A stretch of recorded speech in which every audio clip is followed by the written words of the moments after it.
Are you out there doing your best to get on with life? Because, as you already know, it's what you make of your life that really counts. And sometimes having a few shortcuts to help you on your way can be very useful. The NLP Matters podcast might just be the toolbox you need to focus your attention, your effort, your drive onto what really does make the difference. Built on the foundation of Neuro-Linguistic programming, the NLP Matters podcast offers proven recipes you can use to create and sustain your life your way.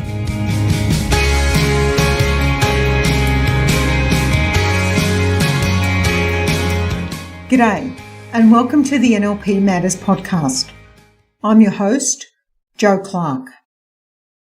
In our previous two episodes, number 23 and 24, we introduced the NLP technique of well-formedness conditions, which adds the final layer to the journey of building our successful life by ensuring our goals are robust and ready to go. When we apply the well-formedness conditions to our goal, we're doing our final check to confirm both the absolute alignment and resilience of our goals. We've so far looked closely at the first two steps, stating our goal in the positive and having the goal self-initiated and self-maintained. This week, we take a deeper dive into the step number 3, having a sensory-based description of the outcome and the steps to get there. I trust that as we work through this podcast series on setting and achieving awesome goals and we process layer by layer, we gain even more clarity on what it is we actually do want to have. When we've used the first of the 5 success principles, knowing our outcome, and the keys to an achievable outcome, as well as now adding in the well-formedness conditions, we get an even greater understanding on what needs to be done, the targeted actions to achieve the outcome we want, and also who we need to be to deliver on those actions and get the results. The next step in the well-formedness conditions is all about providing the detail around our goal. So why do we want to specify our outcome in detail? Well, firstly, because the more detail we include, the more real our goal becomes, especially when we understand the role our unconscious mind plays in achieving our goals. Our unconscious mind loves sensory-specific detail. The more specific we get about what we will see, hear, feel, maybe even smell and taste, the more our unconscious mind will connect and engage with our goal.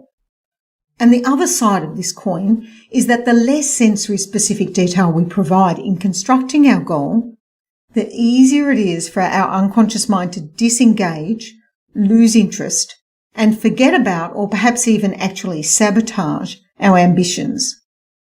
If our goal's really abstract and vague, then it can be really difficult to maintain our motivation to really go for it. Our unconscious mind loves to serve us.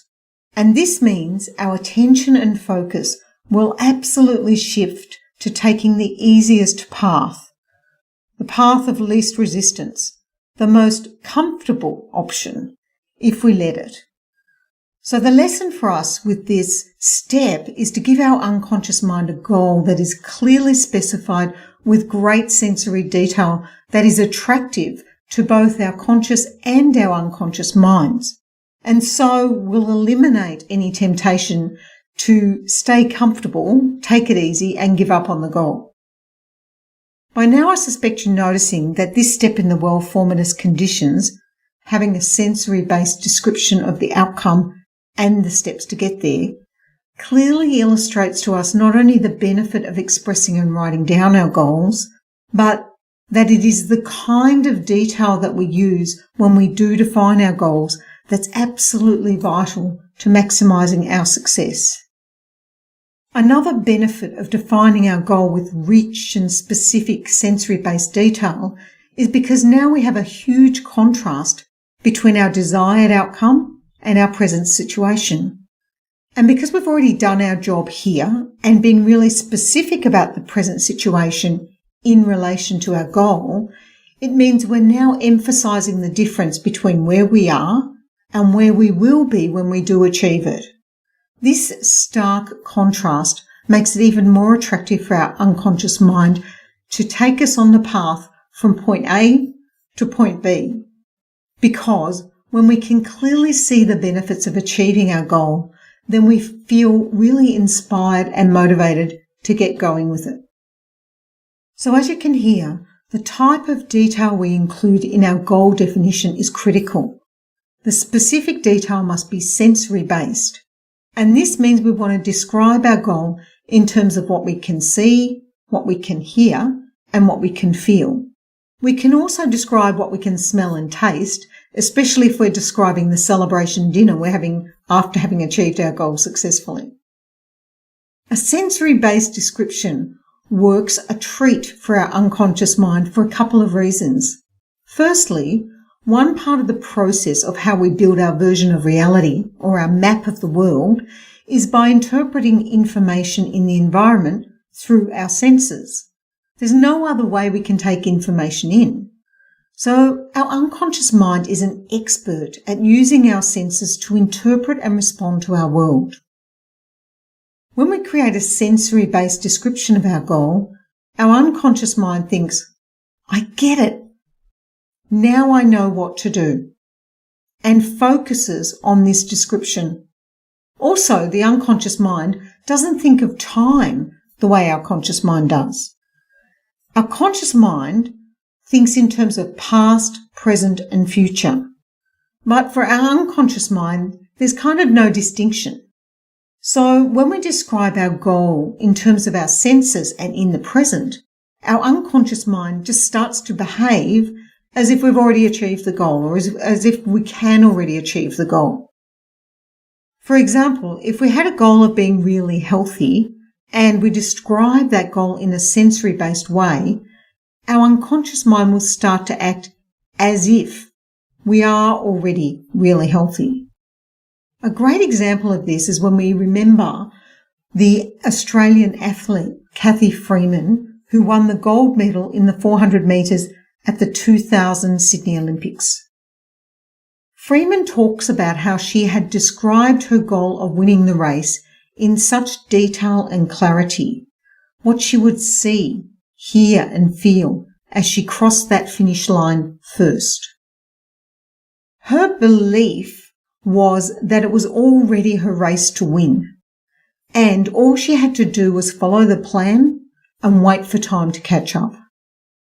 And speaking of the plan, it's important that we also define in sensory detail the steps required for us to reach our goal. Just think of Cathy Freeman again. She had her training all mapped out. She knew how far and fast she needed to be running each week of her preparation. She knew what food, nutrition and rest was required, as well as all the other things that go into making an Olympic athlete. An Olympic gold medalist, no less. In fact, for Cathy, there was a momentary dilemma when she was asked to light the Olympic flame. Such a rare opportunity, and one that also enabled her to honour the First Nation people of our country. But lighting the flame wasn't in her plan. Fortunately for us all who had the joy of witnessing Cathy's Sydney Olympic performance, she was able to use her behavioural flexibility and succeeded in achieving both outcomes. The purpose of defining the steps using sensory-specific details is because we're creating a bridge for our unconscious mind, moving from our present reality to the realisation of our goal. In combining the sensory-based description of our goal with the descriptions of our steps, we're laying down the path, our instructions, which is especially important to our unconscious mind because it means that we will now notice and focus on what steps to take along the way of achieving our goal. So let's get into it, shall we? How exactly do we create a sensory-based description of our goals and the steps to get there?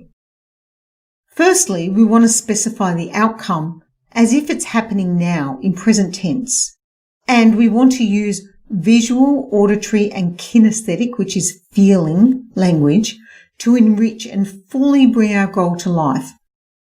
Let's take a goal about comfortably fitting into a size 10 pair of jeans. Create a picture of that future clearly, including details such as where you are. Now, as you watch yourself in that picture, what can you see? What colours are there? Objects? Light? What's the lighting like? Is it big or small? What's the direction that you're looking at it from? Describe all the things you can see. Then add in what you can hear. Background noises, traffic, music, any external noises that you can hear. Now notice what you can feel, as in touch. We're not talking here about internal emotions. So things like the smooth texture of the denim, the cool temperature of the floorboards under your feet, the movement of your body as your weight shifts from one side to the other while you're turning around. Maybe you can feel your eyes blinking, or the weight of earrings on your earlobes, or the smooth surface of the polished timber under your feet. The physical sensations you can identify with your sense of touch. That's what we're talking about here. Then move on to your sense of smell. Can you smell a fragrance, such as the smell of the shampoo you used to wash your hair this morning, or the smell of onions cooking on a barbecue outside? Then move on to taste. Can you still taste the apple you ate earlier? Write down what your sense of taste can taste. Is it bitter, sweet? And then you can add what you're saying to yourself and how does it feel internally, the emotional response you have, knowing that you have finally achieved your goal. I think you're getting the idea, right? You can write down what is the weather like outside, who's with you, what are people saying, what are you wearing. We could say something like, it's my 40th birthday and I'm standing in my bedroom in front of the full-length mirror on the wardrobe door. I have on my size 10 blue denim skinny jeans and I see myself in the mirror. I can see the shape of my body accentuated by the jeans which hug my hips. I can see the pockets are flat and I can see the 5 belt tabs around the top of the jeans.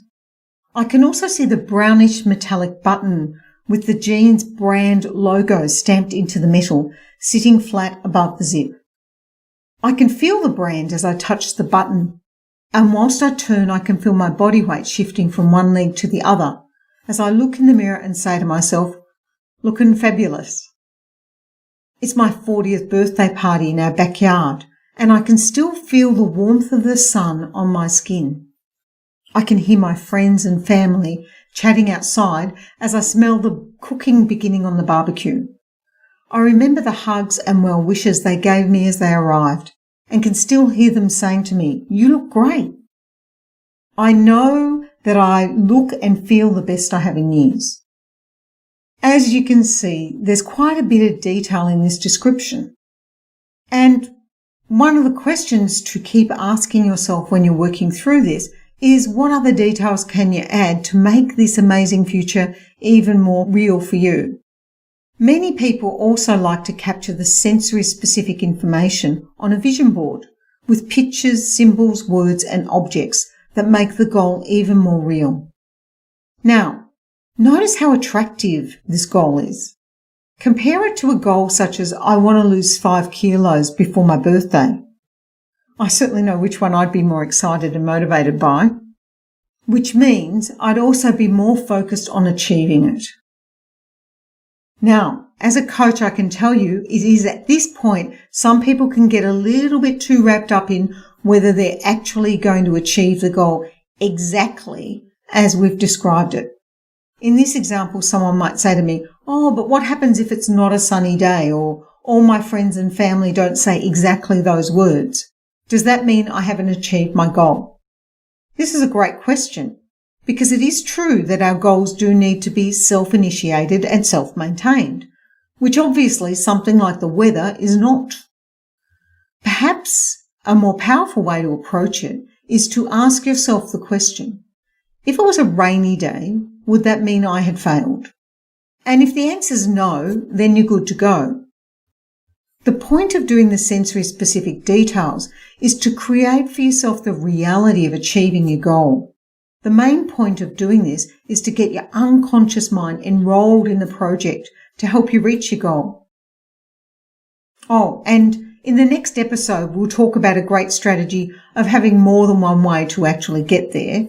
So that's something you can look forward to. Okay, so the main point is there's lots of very cool ways we can imagine ourselves achieving our goals, and any combination of them will work. Focusing on or worrying about something that might not happen, or fretting about whether this particular set of circumstances occurs, is just a really common success avoidance strategy, where we throw unnecessary obstacles in our own way. At this step, all we're doing is imagining and describing our goal in the most vivid, exciting, sensory-based language and/or vision board and/or symbols we can come up with as we create and bring our unconscious mind into alignment with the goal we've decided we want to have. Right, now we have created a sensory-based description of us achieving our goal, and we have a clear picture of our desired outcome. We can then work backwards from our outcome to lay out the steps from there all the way back to the present situation. Again, my coaching experience tells me this is where a lot of clients find the process a bit of a mind bender, but it is loads of fun. It's a bit different for most people because we're so used to thinking in a linear time, that is in terms of time moving from the present to the future. So it can take a bit of practice to flip it and do it the other way round. But it is a really powerful strategy because unless you know where you're ultimately going, how can you know how to get there? And that applies for each of the steps. So we ask ourselves, when I picture myself achieving my goal, what do I need to have and do immediately before then so that I have achieved the goal? And we keep asking this question step by step, working backwards towards the present, continuously asking, and immediately before that, what would I need to have and to do? If you've already worked through the keys to an achievable outcome covered in the earlier podcasts, you may have already identified in a sensory-specific way the first steps required to move you towards your goal. In the Well-Formedness Conditions, what we're going to do is we're going to go to the end, the successful outcome, and work back towards the present. In education, when teachers design a curriculum, this strategy is called backwards by design. They begin by identifying the key knowledge and skills they want their students to learn, then work out how they'll assess the learning so they can confirm that they've succeeded in teaching it, and then they build backwards from there to the beginning. Makes sense, doesn't it? With goals, it's the same process. We want to know in sensory-based detail what the goal will look like, sound like, feel like, and only when we have that information can we accurately work out the steps required to get us there. Then we can use the backwards design process to identify each of the steps we've taken, then the one before that, and the one before that, which means by the end of the process, we have a deep clarity on the journey we're about to embark on. So let's take the comfortably fitting into size 10 jeans goals we've been talking about as an example. We've already got a pretty clear picture of what the goal looks like, sounds like, feels like when we've reached it. So now we ask ourselves, what did I need to have and do immediately before that? Well, it might be that I just completed a 6-month training program working with a personal trainer for 45 minutes 3 times each week. Or I might have just completed the challenge of riding 120 kilometres in a day. Or I could have completed my first half marathon. We're identifying what was the culmination of the work that we put in to achieve our goal. And then we ask ourselves again, what did I need to have and do just before that? So if I've just completed a 100-kilometre bike ride, Just before I did that, I must have prepared all the right gear for the day, like my water bottles and gel and food, made sure my tyres are pumped up, all of those things. And just before that, I might have got my bike serviced, and so on. And I would have completed a training program, let's say a 12-week cycling program, that ended with the final training ride being 80 kilometres 8 days before the event. And I'd continue to work backwards from there, filling in all the components of the training program as I went, all the way back to the beginning. Now, depending on what was my present state when I first set this goal to fit into the size 10 jeans on my birthday, it may be that I continue to ask myself, and before that, maybe all the way back to when I first went into the shop and bought my bike. Okay, so let's say we have a sensory-based description of our goal written down as if now. So it's written in the present tense. And we've written out all the steps we needed to get from our present situation to our goal, also written out with sensory-specific detail on each step. This means we're now in a position similar to Kathy Freeman before the Sydney Olympics. Our unconscious mind says, beautiful, I know what I've got to do and I know how to get from here to there. And armed with that certainty, off we go. Applying the well-formedness conditions to build that certainty into our goal and the steps on the way means that our outcome is so real. It is already ours, and all we're doing is following the plan and waiting for time to catch up. Join me in the next episode when we'll delve into the 4th and 5th steps of the well-formedness conditions, checking our goal is ecological and confirming we have more than one way to get there. Let's continue the work we've done so far on building a truly successful life as we complete the final checks on the structure and formation of our goals. Stay awesome, and I look forward to connecting with you in our next episode. Wow, thanks for showing up and listening in. We would love to hear from you. Send your thoughts, ideas, or questions via email to joanne@destinypursuit.com.au. Now it's time to take today's recipe out into your own life. Notice the differences that show up as you apply it. We'd love to hear how you are progressing with your new approach.